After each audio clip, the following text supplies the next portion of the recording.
বিসুখ, রোগ শোক, বিপদ আপদ, বালা মুসিবত থেকে হেফাজত করে সপ্তাহের সর্বশ্রেষ্ঠ দিনে সপ্তাহের সর্বশ্রেষ্ঠ ইবাদত জুমার নামাজ আদায় করার লক্ষ্যে পৃথিবীর সবচাইতে পবিত্রতম জায়গা আল্লাহর ঘর মসজিদে আসার তৌফিক দিয়েছেন।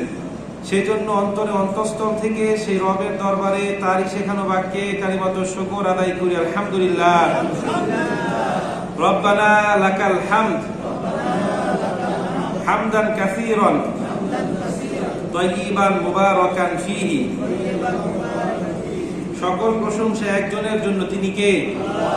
সম্মানিত উপস্থিতি, আজকে আমরা যে বিষয়ের উপর আলোচনা করব তার শিরোনাম হলো শিরকের প্রকার, বিদআতের পরিচয় এবং সমাজে প্রচলিত কিছু শিরিক ও বিদআত।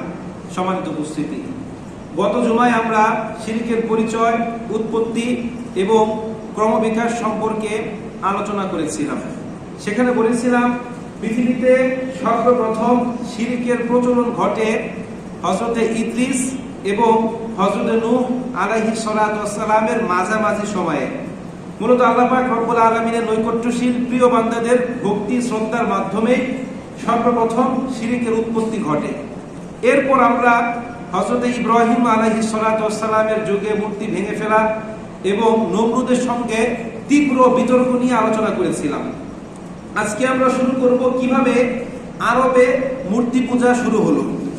হযরত ইব্রাহিম আলাইহিস সালাতু ওয়াস সালাম দ্বীনে হানাফিয়া তথা একত্ববাদী খোদার ধর্ম সর্বত্র ছড়িয়ে দিলেন এবং তার বংশের দুইটা শাখা পৃথিবীর দুইটা জায়গায় উপশাখা বিস্তার করতে লাগলেন। একটা ফিলিস্তিনের জেরুজালেমকে কেন্দ্র করে, আরেকটা আরবের মক্কা নগরীকে কেন্দ্র করে। তো আরবের লোকজন সাধারণত মিল্লাতে ইব্রাহিম তথা ইব্রাহিম আলাইহিস সালাতু ওয়াস সালামের ধর্মের সকল নিয়ম কানুন মেনে চলত।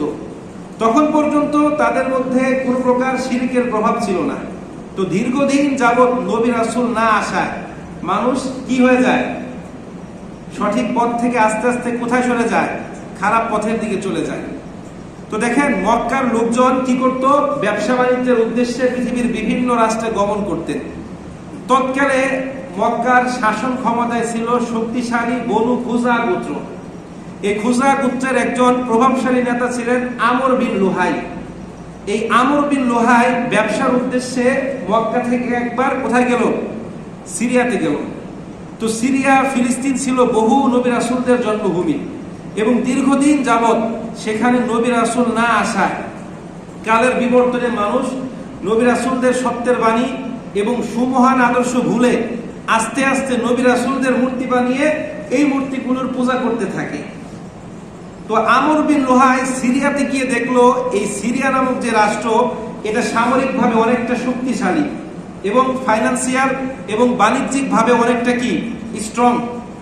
তখন তিনি এই সিরিয়ার লোকজনদেরকে জিজ্ঞাসাবাদ করলেন, তোমরা কিভাবে বাণিজ্যিকভাবে, অর্থনৈতিকভাবে এবং সামরিকভাবে এতটা শক্তিশালী হলে?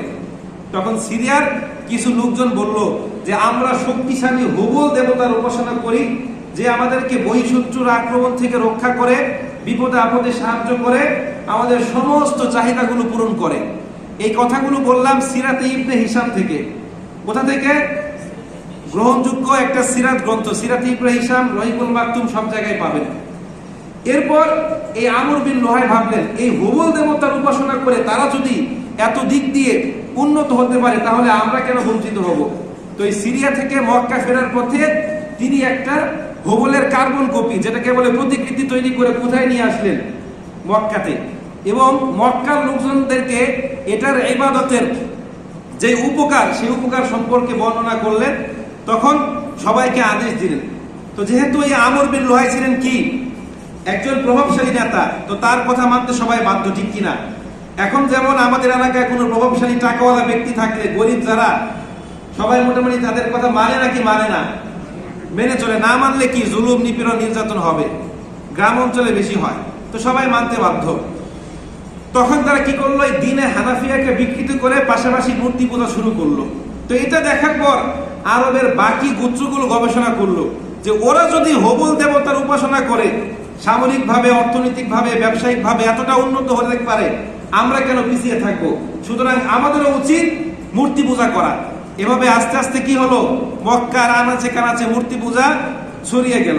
এমনকি কাবা গৃহের মধ্যেও তারা নিজেদের মূর্তিদেরকে কি করলো, এনে প্রতিস্থাপন করলো। তো প্রাচীনকাল থেকেই এই কাবাকে মানুষ আল্লাহ পাক রব্বুল আলামিনের ঘর হিসাবে বিশ্বাস করত, সম্মান করত, এবং পৃথিবীর বিভিন্ন প্রান্ত থেকে মানুষ এই ঘর তওয়াফ করার জন্য আসতো। এখন যেমন আমরা যাই, বলে তো আমরা হজ কিংবা উমরার সময় যখন কাবাতে যাই, আমরা একটা তাকবীরে তাশরিক করি না, লাব্বাইক আল্লাহুম্মা লাব্বাইক লাব্বাইক লা শারীকা লাক লাব্বাইক ইন্নাল হামদা ওয়ান নি'মাতা লাকা ওয়াল মুলক লা শারীকা লাক। তখন তারাও পড়তো।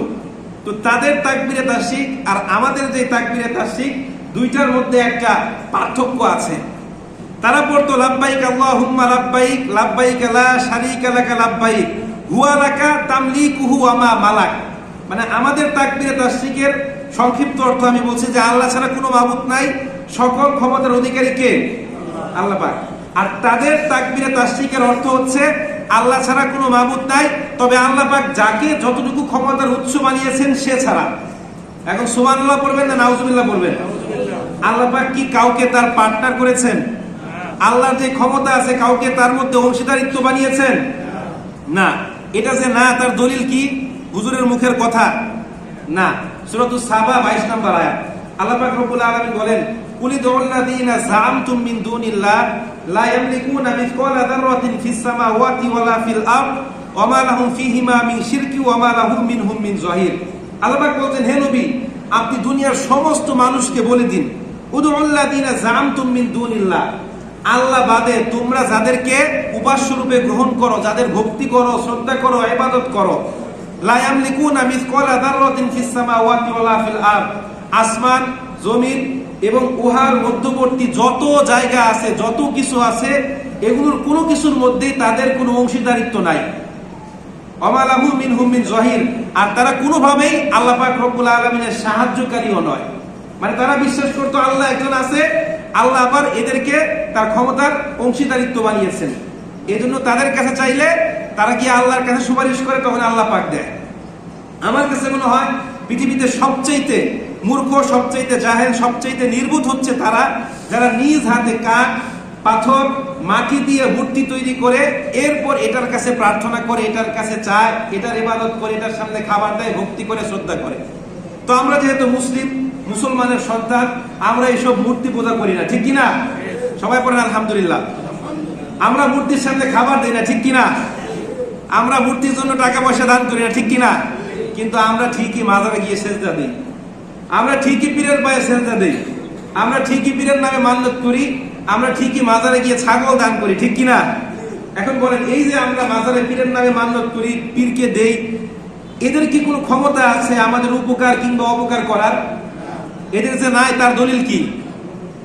সূরাতুল ফাতিরের 2 নম্বর আয়াত, আল্লাহ পাক রব্বুল আলামিন বলেন, মা ইফতাহিল্লাহু লিন-নাসি মির রাহমাতিন ফালা মুমসিকা লাহা ওয়া মা ইউমসিক ফালা মুরসিলা লাহু মিন বাদিহি ওয়া হুয়াল আজিজুল হাকিম। আল্লাহ পাক বলেন, মা ইফতাহিল্লাহু লিন-নাসি মির রাহমাতিন, আল্লাহ পাক যদি কারো জন্য তার রহমতের দরজাকে খুলে দেন, ফালা মুমসিকা লাহু মা ইফতাহিল্লাহু লিন-নাসি মির রাহমাতিন ফালা মুমসিকা লাহা ওয়া মা ইউমসিক। আল্লাহ পাক যদি কারো জন্য তার রহমতের দরজাকে খুলে দেন, দুনিয়ার কোনো মানুষের ক্ষমতা নাই তাকে সেই রহমত থেকে বঞ্চিত করার। আর আল্লাহ পাক যদি কাউকে তার রহমত থেকে বঞ্চিত করেন, দুনিয়ার কোনো মানুষের ক্ষমতা নাই তাকে সেই রহমত দেওয়ার।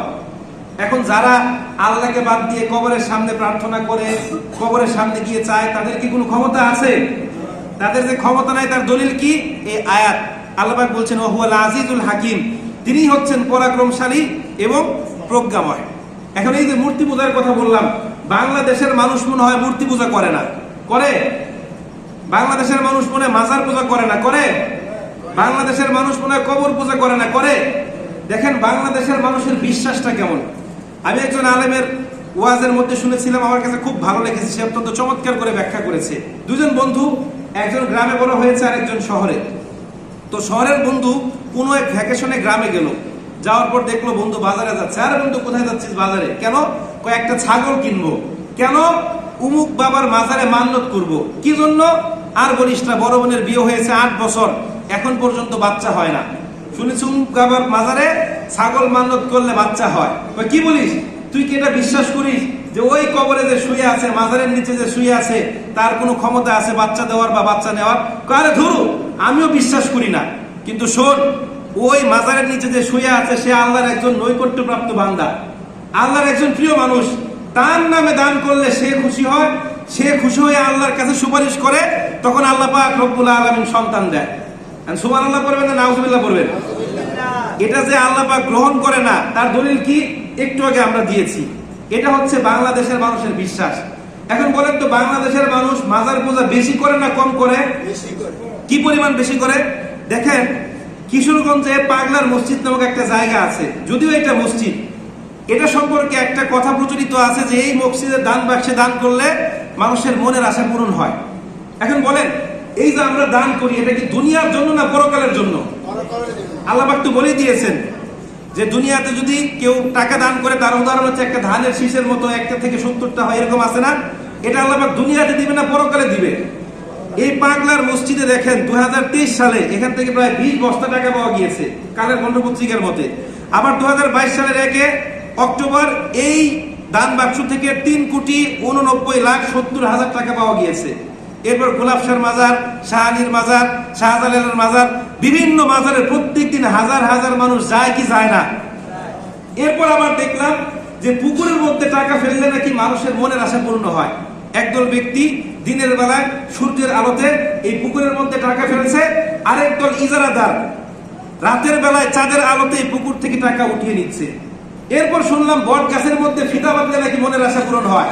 এই গাছের মধ্যে পেরাক মারতে মারতে মানুষ এই অবস্থা করেছে, গাছটাই আর বেঁচে নাই। এরপর শুনলাম পুকুরের মধ্যে কুমির বা গজার মাছ, আপনারা দেখবেন এগুলো কয়দিন পর পর ভাইরাল হয়। এখানে টাকা দিলে নাকি, এখানে এই গজার মাছকে খাবার দিলে নাকি মনের আশা পূরণ হয়। মানুষ দল বেঁধে সেখানে যাচ্ছে। এখন এগুলো কারা করছে? বাংলাদেশের মানুষ করছে। মনে রাখবেন, শিরিক হচ্ছে সবচেয়ে জঘন্যতম কি অপরাধ। কেউ যদি শিরিক করে, আল্লাহর কাছে ক্ষমা না চায়, ওই ব্যক্তির এই পাপের কোনো কি নাই, ক্ষমা নাই। শিরিকের পাপ আল্লাহ পাক তওবা ছাড়া কখনোই কি করেন না, মাফ করেন না। এখন আপনারা বলবেন, হুজুর আমার নিয়ত সহি ছিল, আমার ইচ্ছা ভালো ছিল, আমি ভালোর জন্য করেছি, আমি জানতাম না, এর জন্য কি আমাকে শাস্তি পেতে হবে? আপনারা হয়তোবা এই কথা বলবেন। দেখেন, বাস্তব একটা উদাহরণ দিলে সহজেই বুঝতে পারবেন। গত জুমায় সংক্ষেপে বলেছিলাম, এক লাইনে আজকে বাস্তবে বলি।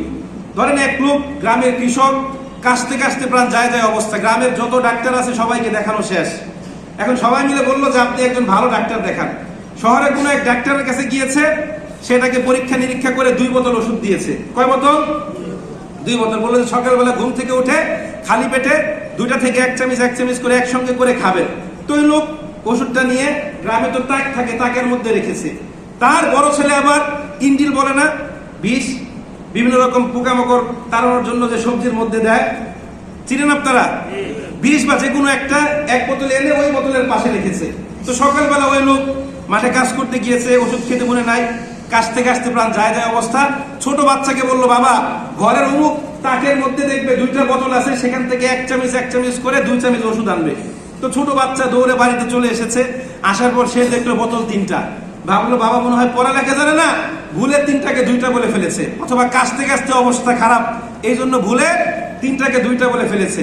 তো সে 3টা থেকে 1 চামচ করে গ্লাসের মধ্যে নিল, নিয়ে দৌড়ে বাবার কাছে গেল, গিয়ে দেখে বাবা কাশতে কাশতে আরো অবস্থা খারাপ। নেওয়ার পরে সঙ্গে সঙ্গে ঢক ঢক করে গিলে ফেললো। এখন বলেন, ওই ব্যক্তি বাঁচবে না মরবে? কেন মরবে? সে ওষুধের সঙ্গে কি খেয়েছে? এখন সে তো না জেনে খেয়েছে, সে তো মরার কথা না, তাও মারা যাবে? আরে মাসুম বাচ্চা, যেই বাচ্চাটা দিয়েছে তার নিয়ত ভালো, তার নিয়ত হচ্ছে বাবা এই ওষুধ খেয়ে কাশ থেকে মুক্তি পাবে, তাও কি লোকটা মারা যাবে? আপনার তো নিয়ত ভালো, আপনি ভালো নিয়তে মাজারে গিয়েছেন, আপনি জানতেন না যে মাজারে গেলে শিরিক। এখন বলেন, এরপরও কি আপনি জাহান্নামে যাবেন কি যাবেন না? ভালো করে কান খাড়া করে শুনে রাখেন, শিরিক হচ্ছে বিষের মতো। একজন ঘুমন্ত ব্যক্তিকে যদি আপনি ইনজেকশন পুশ করে গায়ে বিষ দেন, সে বাঁচবে না মরবে? সজাগ ব্যক্তিকে দিলে। শিরিক হচ্ছে এমন পাপ, আপনি জেনে করেন না জেনে করেন, সজ্ঞানে করেন অজ্ঞানে করেন, বুঝে করেন না বুঝে করেন, শিরিক যদি আপনি করে ফেলেন, আপনার গন্তব্যস্থল কি? জাহান্নাম, যদি তওবা না করেন। এটা আল্লাহ পাক স্পষ্ট ভাষায় ব্যক্ত করেছেন। দলিল কি? সূরা নিসা 116 নম্বর আয়াত। আল্লাহ পাক বলেন, ইন্নাল্লাহা লা ইয়াগফিরু আন ইউশরাকা বিহি ওয়া ইয়াগফিরু মা দুনা যালিকা লিমান ইয়াশা।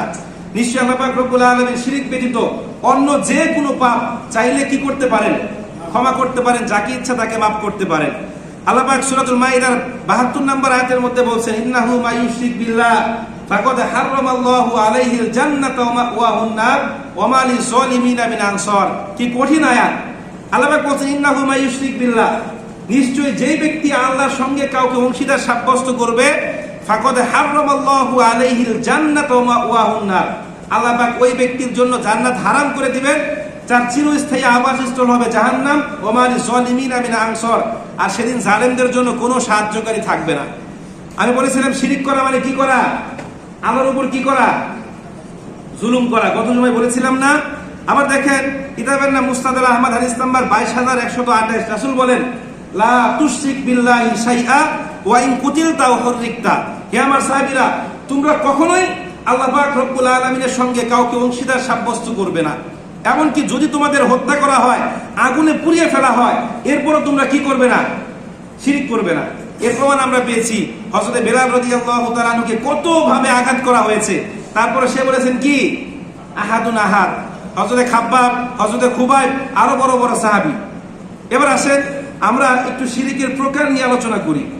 দেখেন উলামায়ে কেরামের মধ্যে শিরক প্রথমত দুই প্রকার, আর শিরকুল আসগর আর শিরকুল আকবার। আসগর মানে কি? ছোট, আর আকবার মানে কি? বড়। শিরকে আকবার হলো সরাসরি অন্য কোন সত্তাকে আল্লাহ পাক রব্বুল আলামিনের সমকক্ষ হিসাবে স্থির করা, আল্লাহ ব্যতীত অন্য কারো জন্য সেজদা দেওয়া, অন্য কারো নামে মান্যত করা, অন্য কারো কাছে কোনো কিছু প্রার্থনা করাকে কি বলা হয়? আর শিরকে আকবার।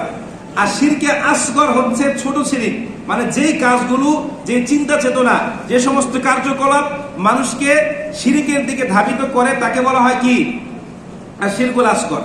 আবার মৌলিকভাবে শিরক হচ্ছে তিন প্রকার, আশিরকু ফি যাতিল্লাহ, আশিরকু ফি ইলমিল্লাহ, আশিরকু ফি কুদরতিল্লাহ। এগুলো আমি বিস্তারিত আলোচনা করব। দেখেন আশিরকু ফি যাতিল্লাহ, জাত মানে হচ্ছে সত্তা। জাত মানে কি? সত্তা। মানে আল্লাহ পাক রব্বুল আলামিনের যে জাত আছে, যে সত্তা আছে, সরাসরি এটার সঙ্গে কাউকে অংশীদার সাব্যস্ত করাকে কি বলা হয়? আশিরকু ফি যাতিল্লাহ। যেমন নূহ আলাইহিস সালাতু ওয়াস সালামের সম্প্রদায় এবং আরবের কাফের মুশরিকরা এবং বর্তমানে যারা সরাসরি মূর্তি পূজা করে, এরা কি করে? আশিরকু ফি যাতিল্লাহ, আল্লাহর সত্তার সঙ্গে শিরক করে। এদের শাস্তি হচ্ছে চিরস্থায়ী জাহান্নাম। এদের মধ্যে আবার ইহুদিরা উযাইর আলাইহিস সালাতু ওয়াস সালামকে আল্লাহর পুত্র এবং খ্রিস্টানরা ঈসা আলাইহিস সালাতু ওয়াস সালামকে আল্লাহর পুত্র হিসেবে কি করে? অংশীদার সাব্যস্ত করে। আল্লাহ পাক সূরা তাওবার 19 নম্বর আয়াতের মধ্যে বলছেন, ওয়াকালাতিল ইয়াহুদু উযাইর ইবনুল্লাহ ওয়াকালাতিন নাসারা আল মাসীহু ইবনুল্লাহ। মানে তারা বলছে যে মারিয়াম আলাইহিস সালাতু ওয়াস সালাম আল্লাহর স্ত্রী এবং ঈসা আলাইহিস সালাতু ওয়াস সালাম কি? আল্লাহর পুত্র। কিন্তু আল্লাহ পাক কি বলছেন? লাম ইয়ালিদ ওয়া লাম ইউলাদ, তিনি কারো থেকে জন্মগ্রহণ করেন নাই, কাউকে জন্ম দেন না। এটা স্পষ্ট, মানে এখানে আর কোনো ঝামেলা নাই। এরপর দ্বিতীয় প্রকার হচ্ছে আশিরকু ফি ইলমিল্লাহ, আল্লাহর জ্ঞানের সঙ্গে কাউকে অংশীদার সাব্যস্ত করা। এটা জেনে না জেনে আমাদের মধ্যে অনেকেই করে। দেখেন আল্লাহ পাক রব্বুল আলামিন অদৃশ্য বিষয় সম্পর্কে জানেন, গায়েব সম্পর্কে জানেন শুধুমাত্র কে? আল্লাহ পাক। এখন যদি আপনি বিশ্বাস করেন উমুক জ্যোতিষী, তুমুক বড় হুজুর, উমুক পীর সাহেব ভবিষ্যৎ বলে দিতে পারেন, তাহলে আপনি কি করলেন? আল্লাহর জ্ঞানের সঙ্গে ওনাকে অংশীদার সাব্যস্ত করলেন। এমনকি নবী রাসূলগণ পর্যন্ত কি জানেন না? ভবিষ্যৎ সম্পর্কে জানেন না। তবে আল্লাহ পাক রব্বুল আলামিন বিভিন্ন সময়ে ফেরেশতাদের মাধ্যমে তাদেরকে যতটুকু জানিয়েছেন তারা কেবল ততটুকুই জানতেন। কিন্তু দেখা যায় আজও আমাদের দেশে এক ধরনের আলেম আছে, কিছু মানুষ আছে, এরা বলে যে রাসূল নাকি গায়েব জানতেন। এটা নিয়ে আমাদের দেশে তর্ক বিতর্ক হয়, ঠিক কিনা? অনেক মানুষ আবার এটাতে বিশ্বাস স্থাপন করে। এখন দেখেন আমরা একটু দলিল প্রমাণ দিয়ে এটাকে কি করি? প্রমাণ করার চেষ্টা করি, পরিমাপ করার চেষ্টা করি আসলে তাদের কথা কতটা সত্য, কতটা মিথ্যা। আল্লাহ পাক সূরা নামলের 65 নম্বর আয়াতের মধ্যে বলছেন, বাসায় গিয়ে দেখবেন, কুল্লা ইয়ালামু মান ফিস সামাওয়াতি ওয়াল আরদিল গায়বা ইল্লাল্লাহ। হে নবী, আপনি দুনিয়ার সমস্ত মানুষকে বলে দিন, আসমান জমিন উহার মধ্যবর্তী যত অদৃশ্য বিষয় আছে এগুলো আল্লাহ ব্যতীত অন্য কেউ জানে না। সূরাতুল আনআমের 59 নম্বর আয়াত আল্লাহ পাক রব্বুল আলামিন বলেন, ওয়া ইনদাহু মাফাতিহুল গায়বি লা ইয়ালামুহা ইল্লা হু ওয়া ইয়ালামু মা ফিল বাররি ওয়াল বাহর। আর তার কাছে রয়েছে অদৃশ্য জগতের চাবি, জলে স্থলে প্রকাশ্য অপ্রকাশ্য যা কিছু আছে এই সব কিছু সম্পর্কে শুধুমাত্র তিনি জানেন। এখানে তিনি মানে কে? তিনি মানে আল্লাহ পাক। সূরাতুল হুদের 31 নম্বর আয়াত আল্লাহ পাক রব্বুল আলামিন রাসূলকে বলতে বলছেন, ওয়ালা আকুলু লাকুম ইনদি খাযাইনুল্লাহ ওয়ালা আ'লামুল গায়ব ওয়ালা আকুলু লাকুম ইন্নী মালাক। হে নবী, আপনি বলুন, আমি তোমাদেরকে এই কথা বলি না যে আমার কাছে আল্লাহর খাজানা আছে, আমি তোমাদের কাছে এই কথাও বলি না যে আমি গায়েব সম্পর্কে জানি, আর আমি তোমাদেরকে কখনো এই কথাও বলবো না যে আমি একজন ফেরেশতা। তার মানে রাসূল কি জানতেন না? গায়েব জানতেন না। সহিহ বুখারী 7380 নম্বর হাদিস, হাদিসের বর্ণনাকারী আম্মা আয়েশা রাদিয়াল্লাহু তাআলা আনহা তিনি বলেন, মান হাদ্দাসাকা আন্নাহু ইয়ালামুল গায়ব ফাকাদ কাযাবা। যেই ব্যক্তি বলল রাসূল গায়েব সম্পর্কে জানেন, ওই ব্যক্তি স্পষ্ট কি বলল? মিথ্যা কথা বলল। এরকম ডজন ডজন দলিল কোরআন হাদিসের মধ্যে কি বিদ্যমান। এরপর একদল মানুষ আছে, এরা বলে যে রাসূল গায়েব জানে, রাসূল নূরের তৈরি নাকি মাটির তৈরি। এটা নিয়ে আমাদের সমাজে তর্ক বিতর্ক হয়। সম্মানিত উপস্থিতি, আমি বারবার বলছি, বিভিন্ন সময়ে ভবিষ্যৎ বা আগাম বার্তা রাসূল যতটুকু দিয়েছেন, জিবরাইল আলাইহিস সালাতু ওয়াস সালাম এসে তাকে জানিয়েছেন, আল্লাহর আদেশে তিনি মানুষকে কি করেছেন? জানিয়েছেন। আল্লাহ পাক জানিয়েছেন, এই জন্য তিনি জানিয়েছেন। আল্লাহ পাক যেগুলো জানান নাই সেগুলো তিনি জানতেন না। 3 নম্বর হচ্ছে আশিরকু ফি কুদরতিল্লাহ, আল্লাহর কুদরত, আল্লাহর শক্তি, আল্লাহর যে ক্ষমতা আছে এটার সঙ্গে কাউকে অংশীদার সাব্যস্ত করা। এটার মধ্যে আমাদের অনেকেই করে, যেমন কাউকে সন্তান দেয়া, কারো থেকে সন্তান নেয়া, কাউকে সুস্থ করা, কাউকে অসুস্থ বানানো, এগুলোর একক ক্ষমতাশীল কে? এখন আপনি যদি কোনো মাজারে গিয়ে খাসি দিয়ে প্রার্থনা করেন, তাহলে আপনি কি করলেন? আশিরকু ফি কুদরতিল্লাহ, আল্লাহর যে শক্তি আছে এটার সঙ্গে ওই মাজারে নিচে যে শুয়ে আছে তাকে কি করলেন? অংশীদার সাব্যস্ত করলেন। সম্মানিত উপস্থিতি, এখন আমরা জেনে বুঝে না বুঝে, সজ্ঞানে অজ্ঞানে বিভিন্ন ভাবে কি করছি? এরকম শিরকি কার্যকলাপের মধ্যে লিপ্ত হচ্ছে। একমাত্র কারণ কি? সচেতনতার অভাব। আমাদের মধ্যে অনেকে সচেতন না। আবার আগে যারা ছিল অনেকে শুধুমাত্র শুনে শুনে বা ইসলাম চর্চা করে না।